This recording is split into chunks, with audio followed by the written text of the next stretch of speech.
Hello friends! So a few years ago, I found myself driving through northern Mexico. How I got there, and what I was doing there in the first place, is a long story, and quite frankly, not at all related to etymology, so I think I'll leave those details out of the video. But anyway, while I was down there, what I found interesting is how the temperature kept changing. I was traveling mostly from east to west, slowly making my way to the Pacific Ocean, and I remember one day, I started my day in a not so warm, kind of frigid desert, then all of a sudden the temperature got brutally warm and dry.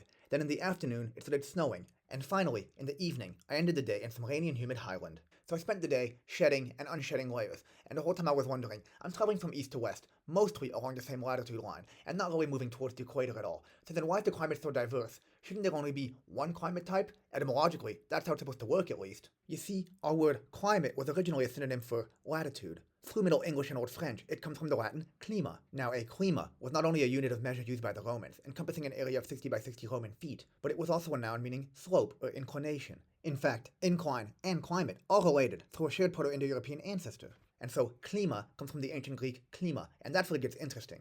Klima in ancient Greek also meant slope, whence the Latin meaning of the term, but it also denoted a clime. That is, a noun which the ancient Greeks used to denote the slope of the earth from equator to pole. The plural of klima was klimata, and each clime denoted a region of the earth separated by a parallel, traveling from east to west, akin to a line of latitude in modern English. Now, the number of klimata that divided the earth varied from geographer to geographer. Aristotle, for example, divided the earth into 5 climes, one right in the middle, right around where the equator would be today, and this clime was so hot that it was, in Aristotle's opinion, basically uninhabitable. Above and below that clime were 2 temperate climes, and in those klimata, which included Aristotle's homeland, life was pleasant and neither too hot nor too cold. And right above those temperate climes were a frigid Arctic and Antarctic clime, where things were pretty cold, and not that inhabitable. Now, a few centuries later, Ptolemy, from Alexandria in modern-day Egypt, made his own list of 7 climes separating the Earth. Like Aristotle, he believed the zone around the equator was uninhabitable. At the equator, the amount of daylight on the solstice is 12 hours, so he placed the limit of the first climb at Meroe, in what is today southern Egypt, where the amount of daylight on the solstice was 13 hours, 1 hour longer than at the equator. From there, the boundary of each climb was placed at the latitude, where the length of the day at the solstice increased by 30 minutes, all the way up to the so-called Riphaean Mountains,